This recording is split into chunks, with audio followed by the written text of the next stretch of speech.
What are the top 10 guns that I could never get rid of? It's a question that's as old as time, and today I'm breaking it down. From gifts to Grail guns to unexpected guns, even talking about guns that I use quite often. Join me today. We take a thrilling journey on the top 10 guns that I can't live without. Okay, everyone, welcome to the show. It's great to have you here, really for the thrilling sequel to this little series here. So I've already done my version of this, the 10 guns I can't live without. Pretty thrilling stuff if I do say so myself. HK, pop culture. Or probably a 1911 there, I don't remember. But 1911s are cool. Anyway, Eli's going to do his edition today. And with that said, I will turn it over for you to provide some thrilling entertainment to the viewers. Heck yeah, viewers. Looking at you in the video scope. So, you know, the thing that is a little tough on this one versus yours is, of course, I have to come all the way across the country. So True. I only have really a representative of each of these categories. Would I have loved to have all these with us here? Yeah, but that's just how the cookie crumbles. I'll have some stills, though, of some of these other guns. And I wanted to kind of kick it off. You know, you did your guns kind of in categories. Yeah. And I think that's good because if you didn't, and I did one that was uncategorized, it would just been my top 10 1911s. I couldn't live without. Because really, I mean, I have so many guns that I'm an emotional gun guy. I mean, it really is one of those things where it's very rare that I ever get a gun kind of detached from some order of emotion, truthfully. And the first category here is the most emotional, honestly, I think, and that's gifts. I think we've talked about it. Being given a gun is one of the highest honors I think a gun guy can receive from another, especially from another gun guy. The guns that have been gifted to me by people that I really care about, it's just a special experience. You know, you just really form a bond with that gun, and when you look at that gun, you think of that it's just really cool, you know. And I actually want to start off with a gun that I'd been looking for a really long time, and that's a pre-First World War 1911. I got a 1913 Colt government model. I won't say who it's from because he's private. He's a private person. But it's a guy that I've become. It's totally not from you. I gave it to you. No. Yeah, I would have. I'm sure if somebody had given it to you. In my head, I was like, I'm giving you that gun. It is a beautiful gun. It's been turbo restored. It's perfect. I adore. My favorite era of the 1911 is the earliest period because it's still a little bit of a Wild West gun. You know what I mean? We're still fighting on horseback. You got the Punitive Expedition, the Banana Wars, all of that stuff that's just unique. And that gun represents that. And of course, a guy that I've become extremely close to over the past year or so, I could not believe that gun came in the mail. Like when that happened, I almost was like, what the heck? Got a call from the FFL. And he's like, hey man, nice score. I was like, I haven't bought a gun. What are you talking about? He's like, dude, you must have bought a gun. And he's like, because I'm looking at a gun that definitely you would buy. And I came on down there and I was like, are you kidding me? Just an incredible experience. The next gun, kind of less from a singular person and more from a little bit of a collective. It's my Alchemy Custom Weaponry Swenson Bobcat. So I have the prototype Swenson Bobcat. That gun is incredible. Of course, the Swenson Bobcat Resto Mod was a phenomenal success. We actually had... It was a good one. That was a really good resto. Everything around the gun, too. We had press, a lot of press on that gun. Jack Carr was involved to some degree, thanks to Caleb. The gun was perfectly executed. And of course, I own the original gun that was based off of. Right. And so I got a call around Christmas time, and from Rob Biankin, the owner of Alchemy and Cabot, and he was like, "Hey, like I just want you." And it's so funny because I could tell he was working into that. He just didn't know how to lead into it, and eventually he said, "You know what? I want you to have that gun." I think you deserve it. And so, again, that's one of those things. It's like that means a lot. Of course, it shows that the company cares about what I'm doing. And listen, I give my heart and soul to Alchemy. So it really was a pretty special experience. And that gun's incredible. Funny enough, the prototype was actually changed last minute, and so the thumb safety was never finished. It was just left in the white. So before I came out here, I just got back the thumb safety from being finished. So the gun's now back in one piece, cool. and it's pretty incredible. But yeah, that is a gun that's very special to me. Of course, also having the original is pretty cool. Oh, super having cool. the original and having the resto mod is pretty awesome. But truthfully, guys, when it comes to guns I've been gifted, there have been 2 guns that have made me actually shed tears. This is one of them. Guys, National Armory, me and the dog, we were talking about it, and we're kind of left with a little bit of a void in knowing what to say. I'm grabbing lunch the other day at a hot dog stand, just getting a foot-long chili dog, just something to pass the time until dinner. And the hot dog guy is like, I've been binging all those National Armory, That's Cool series that the kid does, with kind of that twangy accent thing that he's got going on. I was like, yeah, man, that's pretty sick. I was like, how about that 1911 Syndicate page? You'd probably like that too then. And he's like, yeah, it's all right. And I was like, oh, okay. You want a soda? I was like, yeah, I'll take a soda. And then unprompted, he's like, I do think the 1911 Syndicate page would probably benefit if the National Armory kid just took over. And I was like, that's awesome, man. I'll talk to someone. I'll see what I can make happen. Because I'm paid by National Armory, so I'm just trying to rep the brand. And I was like, I'd love my chili dog now. And he's like, here's your fucking chili dog right here. And he throws the whole tray at me. And I'm wearing a white T-shirt. And I'm like, cool, dude. I'm literally just trying to rep my brand partner. I'm covered in chili dog. They did not reimburse me for the T-shirt, so we're kind of in this weird hitch, man, where if you want to go find about cool stuff, their Instagram page is a great place to do it. We appreciate their support. Go ahead and move on with the show. Now, I can't believe it. I really hope Hackathorn doesn't watch this because I've actually not told him that. This gun right here is Ken Hackathorn's Pegram-built Colt government model. This is a gun he carried on duty, had built for that purpose. And he carried it, I want to say, from the mid-early 90s to, I think when his department, they forced him to stop carrying personal guns in like the 2010s or right around there. Okay. So, a decade or two of hard use. This gun's been shot to pieces. In fact, I actually had to have it worked on by Rob Shallon just to make sure everything was all good on it. Were you barreled or anything? No. This gun has the original barrel that was It has a different barrel than the Colt barrel, but it's a National Match barrel that was put in when it was built. So It's still the same barrel. Shoots phenomenal. This gun is incredible. The very first time I ever visited Kim, this is a gun he knew that I liked. We had talked on the phone. He knew that I liked this gun. He knew I had a strong connection. There's a lot on this gun that really speaks to me. The ring hammer, the square trigger guard, the 20 LPI, front strap checkering, but also Dave Pegram being North Carolinian gunsmith. So he was actually based out of North Carolina. And, Hack was, he's ever so thoughtful and he had the gun out on the range. And so he was like, well, you get to shoot your guns all the time. Why don't you shoot some of mine? So, I shot his Heirloom Precision. Jason Burton built him a gun. I shot that gun. I've shot, all sorts of guns he had. His original CQB that's been rebuilt like 3 times. And then he said, put that strap-back gun on, and I shot a lot with this gun and shot decently well. And then I just found myself going back to this gun. Mm-hmm. And, I kind of was kidding with him. I'm like, hey, whenever you want to sell that thing, you just call me up. And I was like, throw out a number. It's mine. And I won't get into the details of that, but let's just say the gun ended up at my FFL. And I'm telling you. Gotcha. It was tough, man. Like, well, and for those of you that don't know, Ken Hackathorn's, he's like your gun. I call him a gun grandpa. Yeah, like that's a Ken's a big deal to you. Yeah, not to get weird, but I really didn't have but I don't have grandparents. I have grandparents. They're not alive, and they weren't. I haven't had him for a long time, right? So Hack is really, whether he knows it or not, has really stepped into that role a little bit.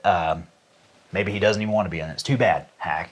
Stuck now. You're there now. And, not only that, but I would not be a 1911 person if it wasn't for Ken Hackathorn. Mm-hmm. I didn't grow up in a gun family, and I found the Wilson Combat Gun Guys YouTube channel and just really connected with what Bill and Hackathorn were saying. And that is why I became a 1911 guy. So like it kind of comes full circle, and it's an incredible. This is an incredible gun. Take away it being hacks, it's an incredible gun. But dude, man, this is a gun. This is my number one. If I could only keep one gun I owned, that's it. That's it. As mentioned in the earlier talking section, It was in the earlier that talking we've section. certainly filmed by this point. Yeah, no doubt. This is my absolutely most sentimental gun I own, without a doubt. And that would be Hackathorn's old Pegram built Colt government model that he carried on duty. What a gorgeous gun. And truthfully, isn't it though? I mean, just isn't that one of the coolest nights? Take away that it was hacks, right? Yeah. Take that away. This is still one of the most just mean looking 1911s that you ever seen. Totally agree. Such a mean looking gun. I actually do carry this gun time to time. Of course, you know, I don't try to beat it up, but I do carry the gun. I do enjoy the gun. It shoots phenomenally. It's got 20 LPI, machine cut checkering, so you'll really like that. Cool. I didn't know that yet. Yep.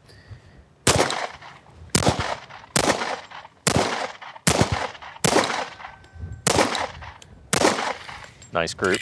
And I mean, it shoots phenomenally. When I actually, it's funny, before Hackathorn gave this to me, I spent a whole week shooting with him. And this gun just kept being the gun that kept being put in my holster. And man, I just got such a connection with this gun. I love it. You ought to enjoy shooting that thing. Aggressive. That machine cut checkering was done by Pegram, who was famously a machinist. Now, you're a lefty, so keep your damn finger away from the slide stop pin. Do you want me to shoot it? I could shoot it like that. Watch this. Watch and learn.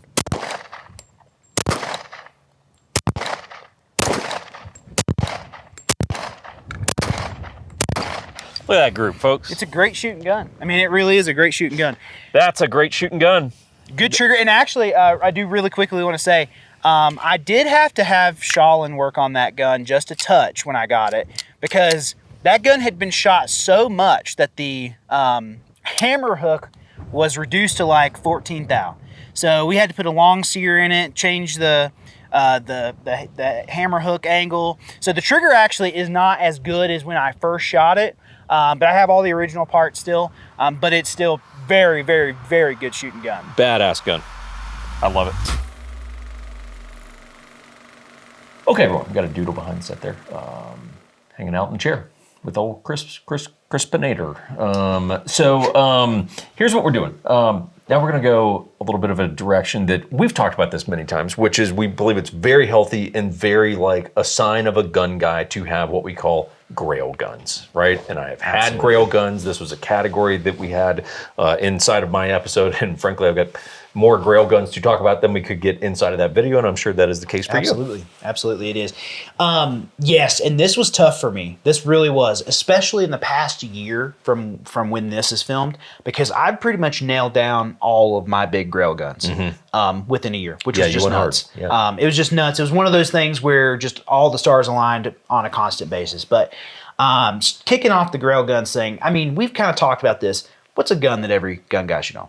Single action Army. Sure. Right? Yeah. You agree with that? I was going to say 1911 or Single Action Army, yeah. Exactly. And I have an affinity for engraved guns. I just absolutely love an engraved gun. It is just something that really speaks to me. I love the art. Hand engraving only, too. Yeah. Because there's just that human connection, especially in a time that's so dominated by like AI and robots and mass production. There's something special about the imperfection of human art. Craftsmanship. Damn, I love it. I love it. And so a year ago, I was actually presented with a custom shop, Colt Single Action Army, that had Helfrich style engraving done by John Pease at the custom shop. Action worked over. It's got a freaking duck on the hammer. I mean, it is spectacular. What a beautiful gun. It's spectacular. It's a beautiful gun. And so I kind of got to nail several of these categories with that one gun. But, truthfully, an engraved Single Action Army, like you go, yeah, everybody should own a Single Action Army, but when you get into it, you're like an engraved single action. Like even you want an engraved single action. I mean, I'll tell you straight up. Like your two Single Action Armies, your nickel gun and your engraved one you're talking about now, are literally probably my two favorite guns that you own. It's literally probably the number 1 and 2 spot. That's incredible. Yeah. And they're phenomenal guns. And you know, it's just, they're beautiful engraved. Man, they are awesome. Yeah. And that one has gold. And listen, guess what? It's starting to wear through on the finish. Is it? The finish is starting to wear. It's so epic. It's so epic. I remember I showed up to Revolver Fest with that gun and you know, to the single action class, and the dude was like, what the heck? Are you sure about this? Yeah. And I had the front sight painted. Yeah. Even when we shot it the other day, the front sight was painted because I carry that gun regularly. Yeah. Oh, yeah. But, you know, and keeping in that, like, again, I'm a big Colt guy. I just love Colt. I love Colt, love the history. And, of course, that leads into and I have two guns, of course, that's going to be on there, but I have two guns that have just always been my grails. Mm-hmm. The Super 38 Packmeyer Combat Special. On the Super 38, I was 21, just turned 21, and I went up to this place in Lebanon, Missouri for a week shooting machine guns. And the guy, I was really into the gangster history at that time, which, I mean, not that I'm not now. Not a whole lot's changed. Right? Yeah. But I remember on my 21st birthday, we're at his farm, right? And he hands me a pre-war Super 38. He goes, stick that in your holster while you're walking around the farm. Yeah. And I just fell in love with the Super 38. Especially a pre-war gun, the history, all that, right? At the time, being 21, like that's not a gun you can afford. Yeah. For 6 years, I'm now 27. For 6 years, I have tried to get a Super 38, and I've had some actual tear-jerking times. I mean, I've had 3 Super pre-war guns slip through my fingers. Like, had them, they were gone. Lost them. You know, I mean, everything from one gun shop would not let me put one on layaway. And again, I was just like 22 or 23. I mean, I couldn't afford an expensive gun. Sure. He refused to put it on layaway, even though he had a layaway policy, by the way. Oh, wow. One of them was the shop called me, told me they had it, told me a price. I said, I want it. They put it in the back, didn't put my name on it. Somebody put it back out on the shelf. It sold that day. Jeez. So I show up, no Super 38. Yeah. Finally, at the freaking place we went, help me out. Doug's. I should never forget that, honestly. That's going to go in the book of Eli. Doug's gets one, and one of my Alchemy clients calls me because he, listen to this, went on a vacation to Salt Lake City and made his wife go to all the places we went on the hunt for Gucci guns. They did the hunt for Gucci guns on their vacation. And he calls me and he's like, dude, is this a good deal? And luckily, he knew that was a dream gun of mine, and he goes, you know what, dude? If you want it, he said, if you're not going to get it, though, I want it. But no, I called him up. I was like, can you send that thing to North Carolina? Yeah. And he goes, hey, man, thanks for helping out with the hunt for Gucci guns. I'm going to throw in shipping. I was like, hell yeah. You know what I'm saying? And that gun, funny enough, showed up on my 27th birthday. What's funny, you called me. I was actually in Ireland on vacation, and I see you calling, and I was just like killing time one night, and I picked up, and you were like going nuts about this thing. And I was like, oh, this is just hilarious. You know, I mean, that's a gun I truly have been searching for such a long time, and they're phenomenal. I mean, we've shot mine. Yes, sorry, we shot it, barbecue guns, and it is a phenomenal shooting gun. They are incredible guns. But the pre-war guns specifically, I mean, I've got post-war supers, but the pre-war guns really have that real tie to that gangster history. Proper. I mean, this gun probably was sold to some farmer from the hardware store. I don't know, but man, it's just a special gun to me. And then there's the other gun that is just right there with it. And I've heard you talk about this gun for years at this point. And this gun actually, funny enough, predates the Super, because this is the first custom 1911 I ever saw. Back, we talked about with the Hackthorn gun, I got into gun guys by the Wilson Combat, right? And they did a video where they did a past masters video. Now, I'm like, 19, 20 years old at this point. And I have no clue who Swenson is, who Packmeyer is, Hogue, none of that, right? Mm-hmm. And they pull out a Packmeyer Combat Special. Actually, fun enough, Ken's Packmeyer Combat Special. 2-tone gun. It's the picture-perfect Packmeyer Combat Special. And I just was like, oh my God, that is the most beautiful 1911. And I have been chasing that gun. But here's the deal. I learned pretty early on they were hyper rare and super expensive, and I mentally checked out. Like, it's one of those things where you're like, I want this. Yeah, but not me. But it's never going to happen, right? Sure. So much so that actually the first resto mod for Alchemy was the Combat Limited, in part because I was just like, it's close as I'm going to get. This is it, right? Yeah. And of course, the whole company was behind that gun. But when we were kind of throwing out ideas, I was selfishly like, I want to do that because this is my opportunity to have a combat special. Yeah. Yeah. And then about a month ago? Yeah. About a month ago, I get a call on the freaking Alchemy line. Now, 3 times in my life now this is the third, but 2 other times. The first time was my first AccuComp LE. Somebody called up, hey, you want to buy this thing? You damn right. Second was my Swinson. And now, hey, I got this old Colt. I think he called it even the Colt Combat Special, I don't think he actually said full Packmar Combat Special. And I just freaked out. I mean, I was like mentally getting ready to sell everything I own. Mm-hmm. You know what I mean? Like, I was just like, whatever it takes. I will make it happen, yeah. And I came away with this. This is my Packmar Combat Special. This gun is incredible. And here's the thing, guys. You sometimes in this business, you've probably been there. There's guns where you're like, oh, I want that so bad. You get it, and it's kind of one of those meet your heroes things. It doesn't turn out, right? Yep. For most people have never shot a Bren 10, but they think the Bren 10 is the greatest thing ever. You shoot a Bren 10, you will think it's the worst gun ever.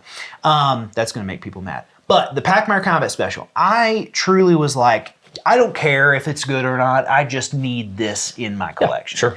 As a 1911 guy, as a representative of a custom 1911 company, this is a gun that I come hell or high water, had to have it. This gun came in with the freaking paperwork, dude. The freaking invoice, man. Ordered in 79, delivered in 81. I mean, it's the era that I was really wanting to. Nothing's wrong with the post-83 Packmars with the blockier lettering, but this has the classic Packmar script, and it's under the serial number 2. And yes, it's not a two-tone, but as I've grown in my tastes, I am a big fan. You know this. I'm a big fan of a full hard chrome gun. I love a hard chrome gun, And truthfully, being from North Carolina, I sit there and I look at this gun, I go, yeah, that's what I would have ordered. If I was back in the day, like, this is what I would have. Mm-hmm. This gun is what I would have ordered. Yeah, it is absolutely phenomenal. The fit too. I will say the fit and finish of this gun is superior to any vintage custom gun that I have personally held. Now, I'm sure the Hogues are great, Nastoffs are awesome, but as far as guns that I've personally had experience with, this particular one is incredible. Frame to slide fit is phenomenal. Yeah, I was handling There's before we zero barrel bump. The trigger is incredible. Everything about this gun I go, damn, like, actually, I'm upset that it's this nice because now I just want to burn it to the ground every range day. It comes with me. Sometimes I'm like, you get a little bit like, this is a gun where I'm like, man, I really don't want to break something on this. You got to hedge your bets a little bit. I don't want to break something on this gun. I mean, I'm not even looking at this from an investment standpoint. Screw the investment. I don't care. This gun's going to be, listen, I'm going to be like King Tut, baby. That one's going in the tomb with me. And I'm just telling you, man, like, getting this gun, such a surreal experience. Being able to share it with you is such a surreal experience. I mean, it really is.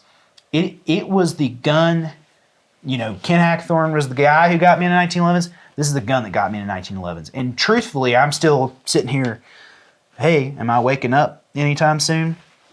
That's the gun, man. Well, and it should be that way. We talk about it so often. We beat the dead horse. We don't need to keep beating it. But it's like the reality is, man, there's so many people in our boat, specifically like on the quote, media side, if you will, that they don't go out and pursue their guns. They're just waiting for the next freaking Shadow Systems launch to get their next free gun. And it's just like, look, the only way to get stuff like this, or we're talking about, my Grails, your Grails, whatever, is like, you simply got to go throw down one day. And that's how it should be.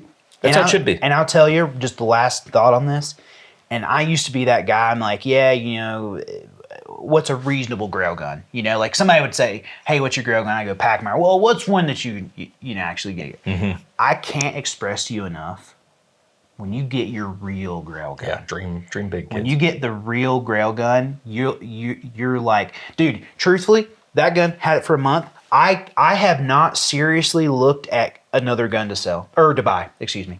I just find myself on, whatever, looking at them, but like I have not even had the slightest hint of wanting to really be serious about. It's like I'm at peace. Yeah. With the world. Yeah. Well, I love it. But you got to shoot it. You've known me a long time. yes. Well, kind of. Yeah. Sure. Relatively. yeah. I'm young, you're old. For me, it's a long time. For you, not so much. This is a gun that I've talked about from just day one. Mm-hmm. It's been a dream gun of mine, a Grail gun of mine. This and the Super 38 have been guns that I've just dreamed about. And truthfully, I kind of had wrote off ever having a Packmire Combat Special. Sure. And to have one, to be able to shoot it with you, man, dude, this is a special occasion for me. Special moment. We might cry. Full chrome gun. God dang, dude. Is this chrome? not? Hard chrome? Yeah, hard chrome. Yeah. Dude, is this not just sexy? Yes, it is. My God. It's like this or Dua Lipa. I'm picking this every time. I'm not a big branding guy, but man, the Packmire Combat Special has full liberty to be like loud about it. That's right. Well, you don't want to put, Toyota Prius on something, but you want to put Ferrari. Yes. Yes. This gun is so incredible.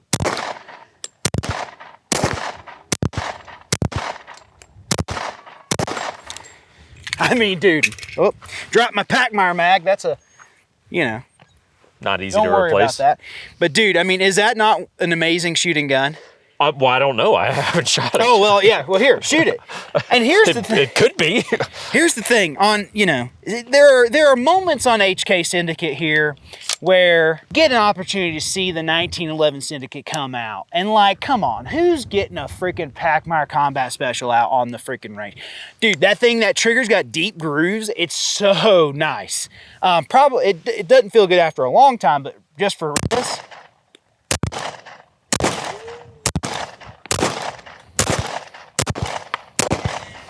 Is that not awesome? Yeah. So the ejection pattern is a little bit erratic compared to what you see in a lot of modern guns and even guns of that era. I think the extractor needs a touch of a tuning, but also this gun has a nice trigger. Yes, it does. This gun also has a kind of this recoil buffer system in there that has a plunger on it, and I actually think that might have a little bit to do with it too. Okay. But guess what? I've had the gun for a few weeks now. I've shot it. And I've never had any malfunctions, and honestly, that's what I care about. But I'm serious. I think that gun might come out in the class later this week. Dude, it's epic, historic gun. Here's the thing: that gun, it was finished in 1981. Here we are, 2026, shooting it. She runs great. It's still sexy today. It's like, man, dude, I'm jacked up. I love this gun. I can tell. I'm telling you, man. Give you like a little schoolgirl. And you know what? The two-tone is the more famous Packmire Combat Special, but damn it, I'm from the South. And if I would have ordered a Packmire Combat Special, chrome it. It'd have been full of damn chrome. Yeah, chrome that bad but boy. Dude, about damn time we put some 1911 in the 1911 Syndicate, damn it. Yeah, good on you. You know what I'm saying? Yeah, sure. For some folks, like a Grail gun, for example, may be a gun they're like, I don't really use it. There's a Grail gun. It's an important gun. It's a bit of a safe queen. And to be honest, I got safe queens too. We probably all got one or two where you're like, she don't really get a shot. My blunderbuss ain't shot it, Don't really have an intent to. Unless the high seas kick off and we do some ship warfare, in which case I will literally have to take everyone down with my blunderbuss. There are some guns that they mean a ton to you and you can never get rid of them. And you actually use them at the same time. There is. And the number one gun, and this is the gun that I carry most, is my Alchemy Custom Weaponry Prime that's been engraved by Griffin and Howe. That gun has been on the channel several times, but that's a really special gun to me. For a multitude of reasons, I love Griffin and Howe. It's cool to have a Griffin and Howe gun. It's a representation of my feelings towards alchemy, and as the kind of face of alchemy, to have an engraved alchemy as my carry gun is kind of a cool thing. Absolutely. I do carry it a lot. Like I said, It's now starting to show some wear, which is epic. I mean, just freaking cool. I think it makes it better. The only thing is, just because, again, we've touched on this in other videos, where I live, Climate, that gun does get put on vacation, we'll say, during the summer months, peaky, just because it's rust blued. Yeah. And it does not need any help with, Mm-hmm. with rusting. Sure. So I do switch to a chrome or a vintage classic gun, something like that. Just keep the blued guns up, just because, like I said, North Carolina humidity is insane. But from about October to about early April, that gun is a gun that I carry a lot. Yep. I'm going to be taking Clint Smith's class in 2 weeks Mm-hmm. with that gun. Mm-hmm. And I think that's going to be really cool, taking a gun that just on its surface doesn't look like it's a class gun, and taking it and shooting a class. And it's just a really special gun to me. I mean, we've touched on it before. I bought that off of a client. Yeah. You know what I mean? Sign that you actually like the brand you work for. Right. Yeah, that's right.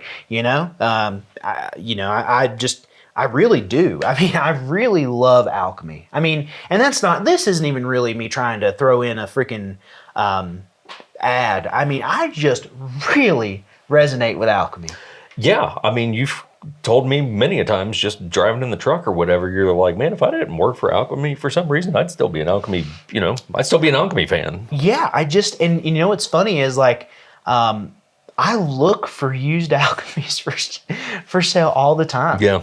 You know what I mean? I mean, I look at those all the time. Yep. Oh man, that might be a cool gun to add to the collection or what have you. But I love the brand, and that gun is my love letter to our brand. Mm-hmm. It is my visual love letter saying I paid for the engraving. I put my money where my mouth is. I trust our brand. You should trust it too. But as an incredibly good friend said to me one time. What did I say? Not you. This isn't you. You're freaking your co-host. Okay. Don't get too chummy. Coworker or just coworkers. Right. Okay. Don't get too chummy, Jim. As an incredibly good friend told me one time. It's fine. Yeah. You got to take away the view. Oh man. Got to take away the view. That really touched on me one time, and that has been. I love 1911s. I would say I'm a 1911 guy. I think you qualify. I'll tell you, I have never appreciated 1911s more than when I put them down and picked up something like a revolver. Mm-hmm. Because now that I'm now I'm not shooting them all the time, and I get to when I do shoot them, I'm like, damn, I really love these guns. But in that, I have opened my repertoire. Yep. Is that the correct word? Yeah, you nailed that. Okay. Yeah. To revolvers, and I have found an obsessive love with the registered Magnum. Yes, you have. I found an obsessive love with the registered Magnum. Now, this gun is interesting because it's kind of a little bit of a, when we get to the guns I use, this gun both qualifies and doesn't qualify at the same time. Where it qualifies, 24 hours after I got this thing, that's not even a joke. In fact, that might be too much time. I shot a 2-day class down at Revolver Fest with this thing. Mm-hmm. Literally. Yeah. Brought a case of guns. Didn't even pull any of them out except for my single action for the single action class, of course. But I shot this gun in a 2-day course, and I just was like, yeah, the marketing is true on these registered Magnums. Yeah. Well, and the fun twist of that story is you're going there with some buddies and effectively doing kind of what we do on Hunt for Gucci Guns. Yes. The Revolver Fest was in South Carolina, and so I told them, like, hey, dudes, let's just, we got plenty of North Carolina, to go through. Let's pop in. And it was 4 or 5 of us, and we popped in, and we had heard that this shop had a registered Magnum, but they didn't actually have it out on the shelf. And I kind of casually was like, hey, I heard you had a registered Magnum. And the guy kind of looked at me and he was like, a registered Magnum? I'm like, yeah, big in-frame Smith. He's like, yeah, no, I just, very rare that someone just walks in, asking about a registered Magnum. And of course, this is a group of dudes. The oldest of us was probably 32. I was probably the youngest at 27. So, we don't look like the type that's probably going to be buying a registered Magnum. Yeah. And it took 20 minutes. I was like, dude, screw this. We're going. I'm not waiting on this. The dude comes out of the back. My hand's on the door. The dude comes out of the back with it hold up. Hey, man, didn't you want to look at this? Like, well, shit, we're here. Might as well. I put this gun in my hand, instantly went, well, shit. You know, I haggled like hell. That deal took like 30 minutes. We were going back and forth, and he was just like, at some point, he was like, I got to get the boss man. Like, this is going over my head, you know? And it's a shop that I've haggled with in the past and usually lost. Yep. But I came out on top with this gun, and of course, it didn't help all my buddies. You gotta buy it. How long have you been?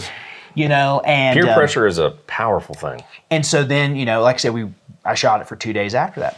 Now, where I said that it kind of doesn't apply is it doesn't get carried as much as I want to because it's freaking massive. Yeah, configuration, sure. Which led me to buy another one. Yes. And unfortunately, yeah. It did not ship to my FFL in time to bring it out here, but it's a 4-inch gun that will be used quite a bit. 4-inch KCPD gun that I bought from Brian Pierce.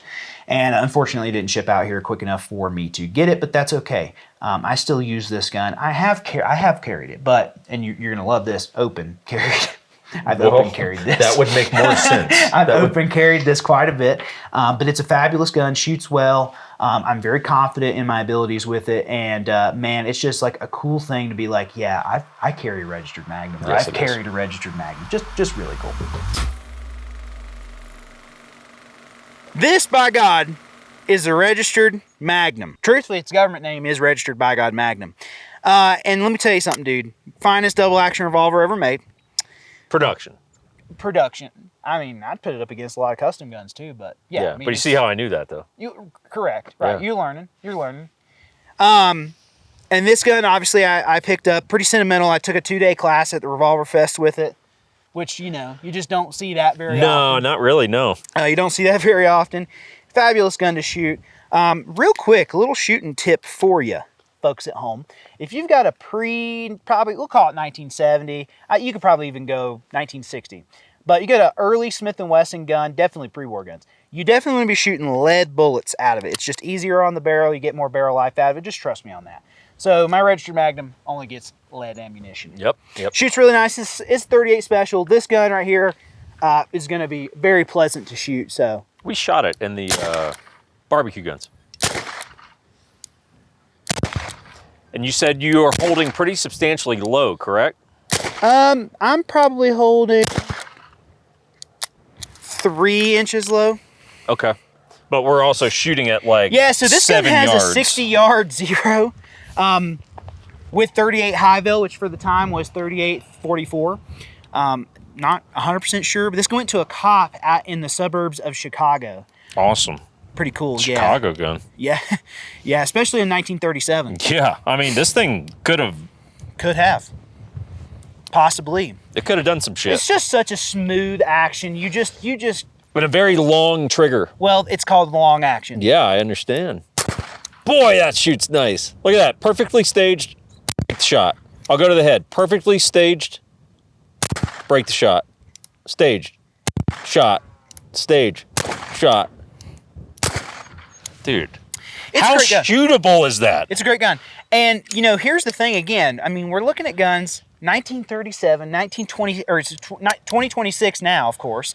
It's just so cool to be able to experience history in this way. And that's what I love about old guns is you get the other half of history. Yeah, you can know about, the gangster stuff in the 30s, but like being able to shoot the guns that were really there adds a whole new perspective to that history. Well, just think about how good that is. Like, this is the second cylinder I've ever shot on this gun. The first cylinder was like 6 months ago. Yeah. And instantly I was like, oh yeah, I can perfectly stage this trigger with no effort and fucking head box it on a gun I don't even really know the zero on. Yeah. You're like, and it's a gun that's whatever, 100 years old, call it, whatever it is. Close to a century. But it's just like, that says something about the craftsmanship of the time, the attention to detail. Fabulous gun. I mean, it's just like, man, it's honestly those moments, while I don't own a registered Magnum, it's those moments where I go, I'm gonna have to at some point.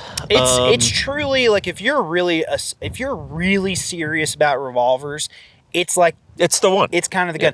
And here's the thing: before we close this segment out, I got to look into the video scope. You know who I'm looking at in the video scope?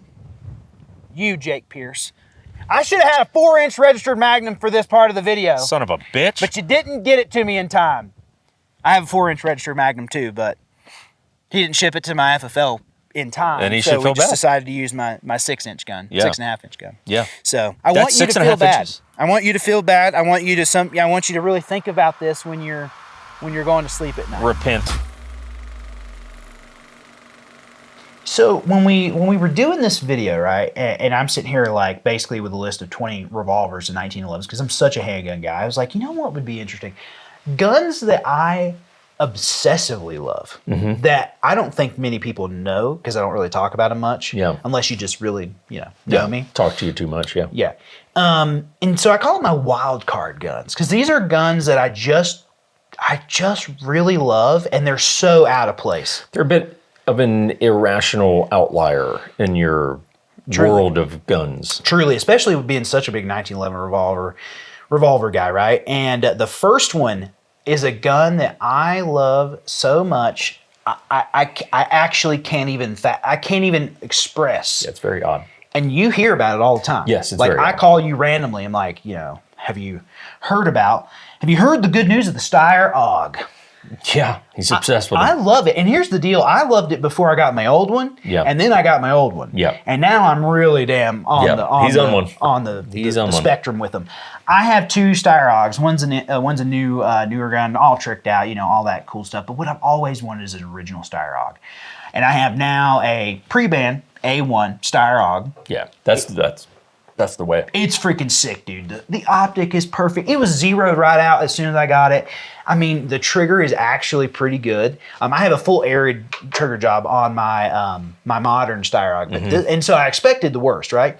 Dude, I got that thing out there. I was like, damn, this thing's pretty nice.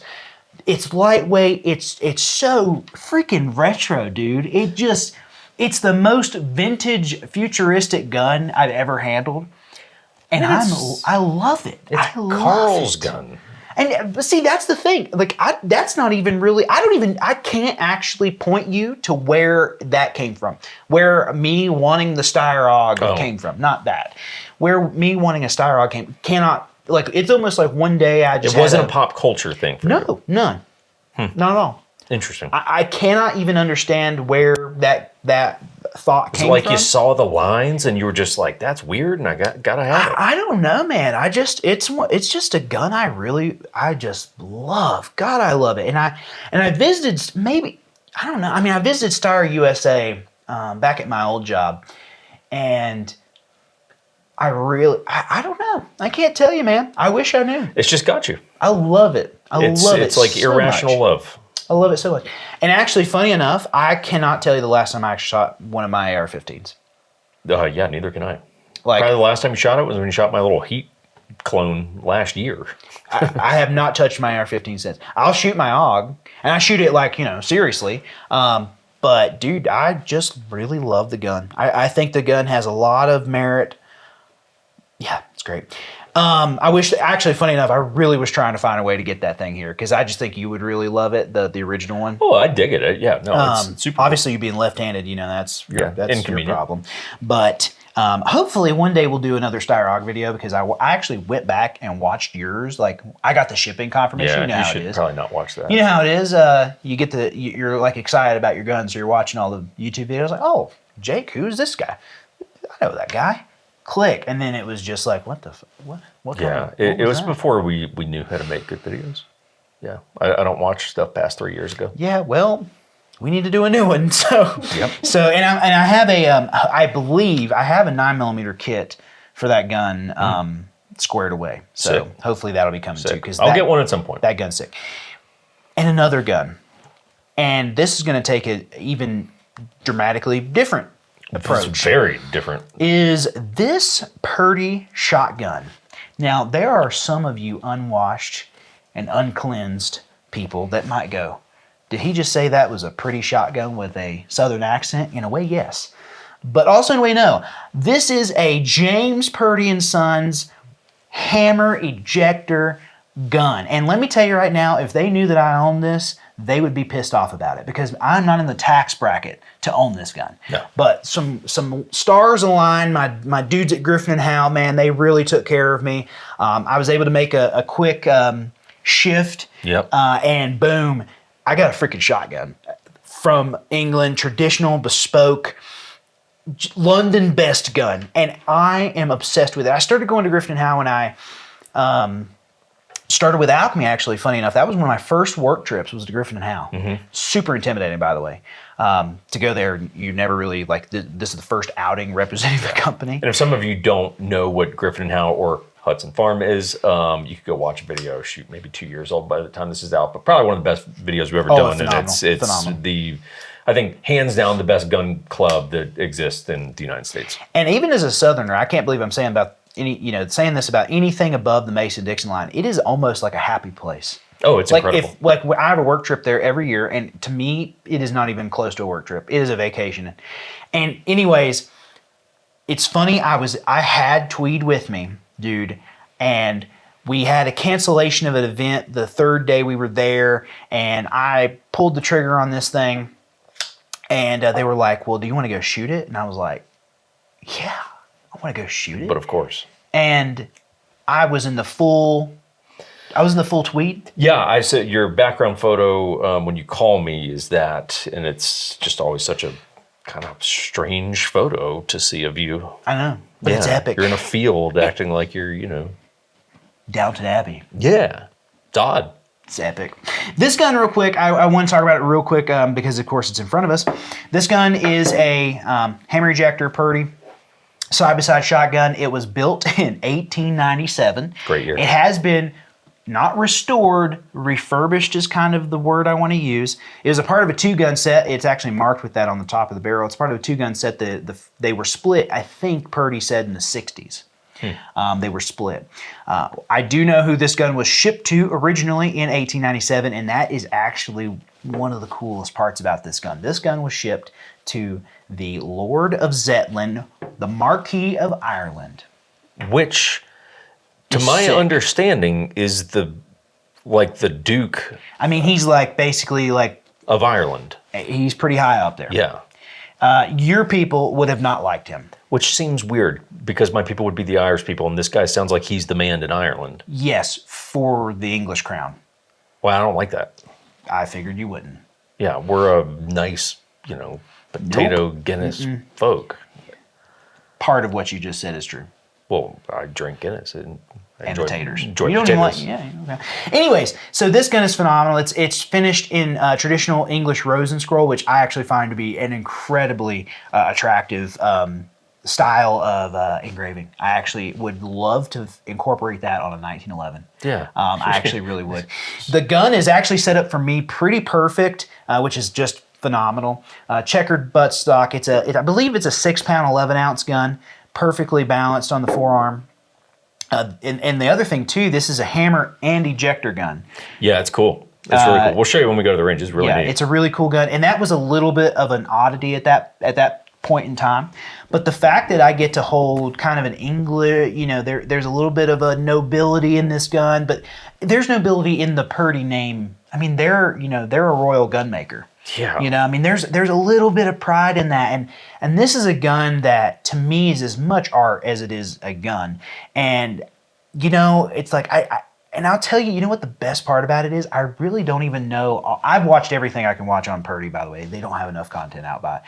If you're watching this and you're from Purdy, first of all, we would love to go. We would love to see you. And if you need I'm going to use this. I'm going to throw this out here. This is the only time you're going to see me hit this card. If you need an influencer in the U.S., I'll learn shotgunning. Yeah. And I'll be your guy. Yeah. I can do British accent. No. He cannot do a British accent. That's a falsehood. I can sing "O Britannia" while shooting pheasants. But anyways, this gun is it's really phenomenal. And I'll tell you that the exciting thing is I'm still learning about it. And it's not that I know everything about every gun I own, but this gun is so far outside of my normal speed that I'm almost just obsessed with learning more about English gun making. The English, they've done a lot of not great things, but they've done a lot of good things. First-rate ships of the line. Yeah. Shotguns. They do Shepherd's pretty pie. well. And speaking of that, let's just torch this thing off. Even though it's going to be improper, I still want to shoot it.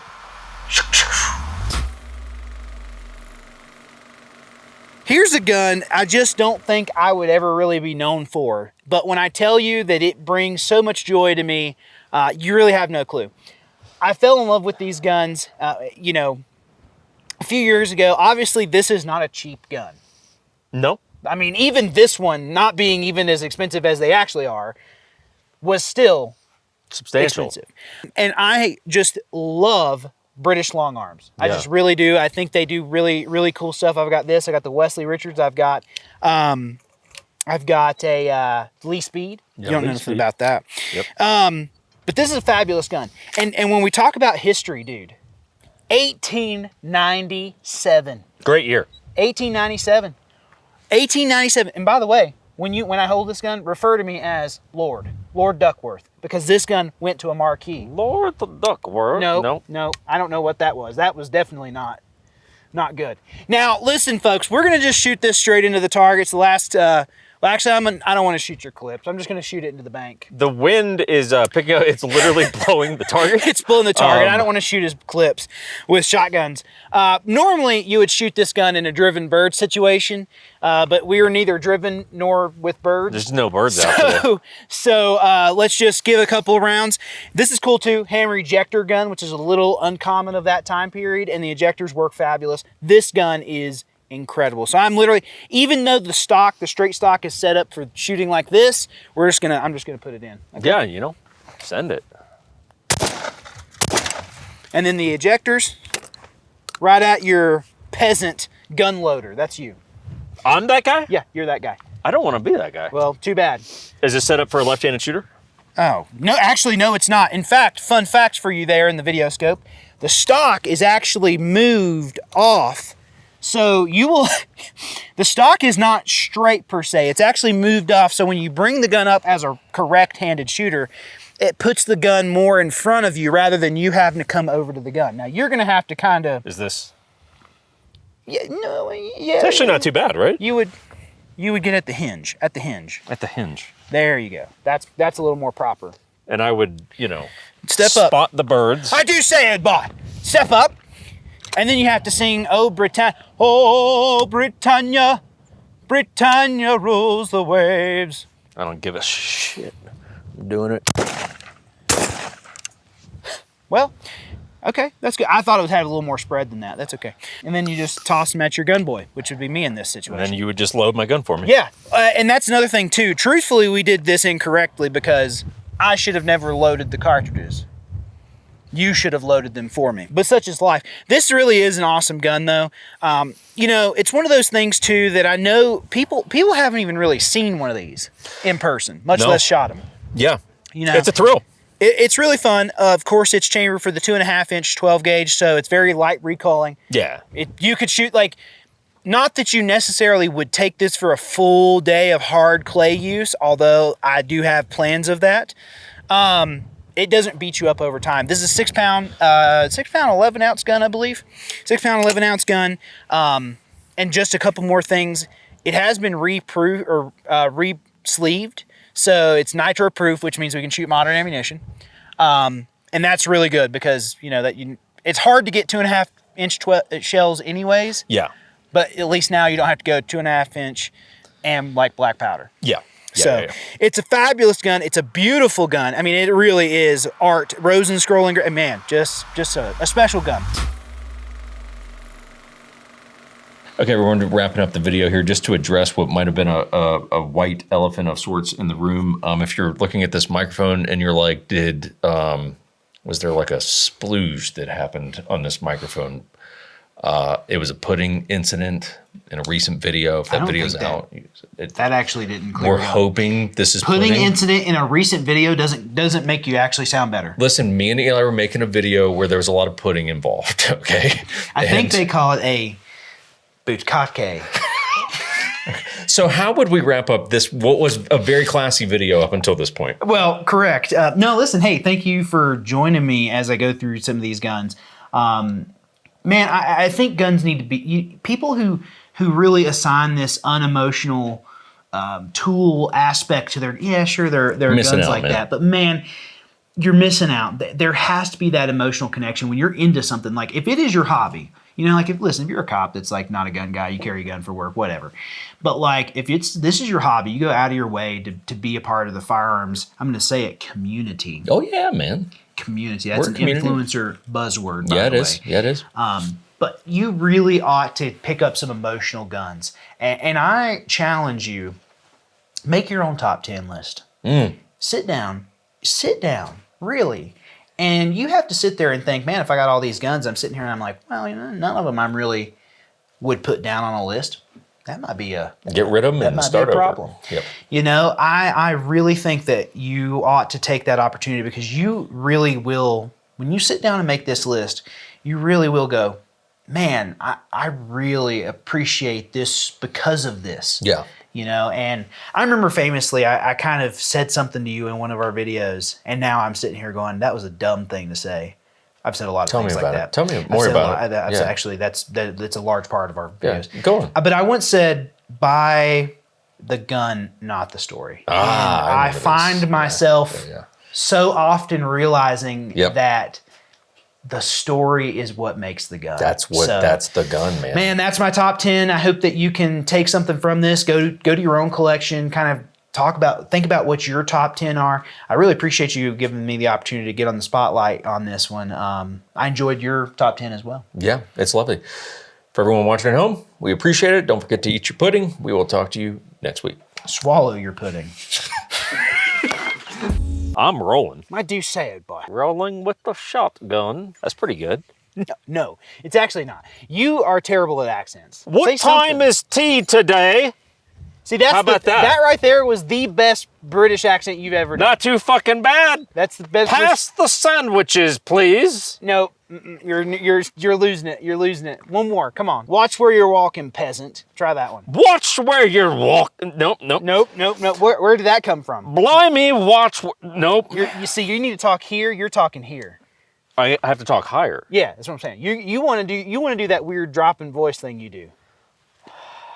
Anyways, race fans. I'll get there.